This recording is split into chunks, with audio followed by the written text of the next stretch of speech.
I'm Ouida, and I'm a singer-songwriter from San Francisco, California, and my project with Balay Kreative is an EP called Come Rain, Come Shine. You can probably hear my heartbeat in this mic. So nervous. Okay. I always knew that I loved music. I just didn't know that I could make it a career. I started writing songs when I was 9 years old, and I grew up in a really musical family. My dad was a cantor in the church, and my sister played piano, and my brother played viola, so I was always surrounded by music. And I wrote my first song when I was 9 years old. And it was a really fun hobby that I cultivated and a really cool way for me to process whatever I was going through. But I didn't see it as a career path because I didn't know anybody who was a songwriter. And I didn't know of any programs or school pathways where that was an option for me. So yes and no. I think my whole schooling, educational journey has been really formative for me as a person and as an artist. I struggled to complete higher education, bouncing from NYU Tisch to City College of San Francisco to UC Berkeley, and finally graduating in 2019 in sociology.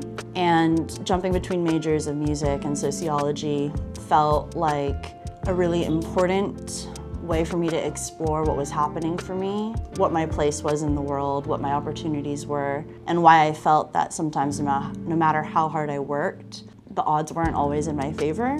When I decided to major in sociology, that was a self-exploration of my own identity, both racially and socioeconomically, and that really informed the art that I would then make when I graduated. Activism for me is twofold. It's what I do both in my art, and it's also what I do for work. And I think there are so many different avenues to explore that, but where it's most exciting for me is with art. And I think every individual person has a specific expression that only they can share of their experiences and the time and the place that they live in. And so when you make art, you're naturally sharing what's happening all around you, and it speaks to other people and their experiences as well, and that's really important. So my EP, Come Rain, Come Shine, is a collection of songs that I wrote mostly all during the pandemic.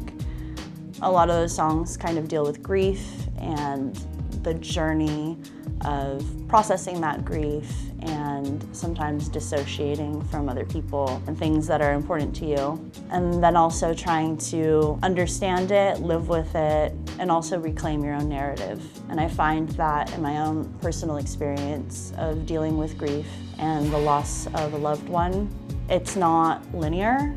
And so even with this project, I wanted it to feel in 4 songs as though you could trace that storyline, but the truth is it's kind of a revolving circle, and it's something that I'm always still learning more about, and this project is really my best way of exploring that and making sense of it and trying to find some good in that process.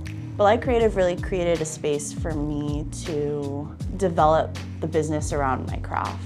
I think so much about creativity in itself, when you want to really dive into it, is about creating structures and creating discipline and accountability in order to really make something. I think there's so many stages of the songwriting process and the recording process and playing it live, and all of those pieces in such a short time frame and trying to make a cohesive project can be really challenging. And Balay Kreative really gave me so many tools and resources, and the mentorship that honestly to me is priceless, and just community and support and being able to talk about what's going on and learn from other people in my program.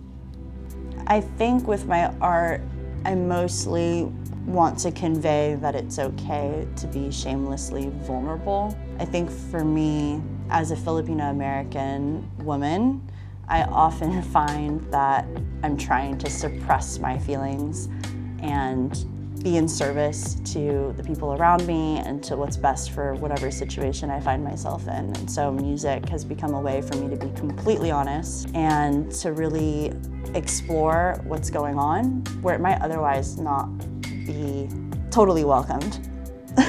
Let's put it that way. So yeah, I just want people to be able to feel that they can be as vulnerable and as honest about what they're going through, and that it's perfectly okay to be messy. That we're all a little messy, we're all a little human, and we all deserve a space where we can be that way and it not mean we're not good enough.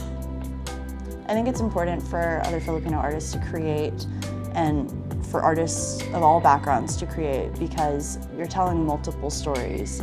You're telling your individual story that's the reflection of you and your experiences, but it's also the product of the lives and the dreams and the hopes of the people that came before you. You're also telling their story. And then you're also speaking to the time and the place in which this art's been made. It's not in a vacuum. And so you're telling a story that your community can relate to, but only in a way that you can tell it. And so I think it's a responsibility to be honest, and it's also an honor to create a space that other people can see themselves in.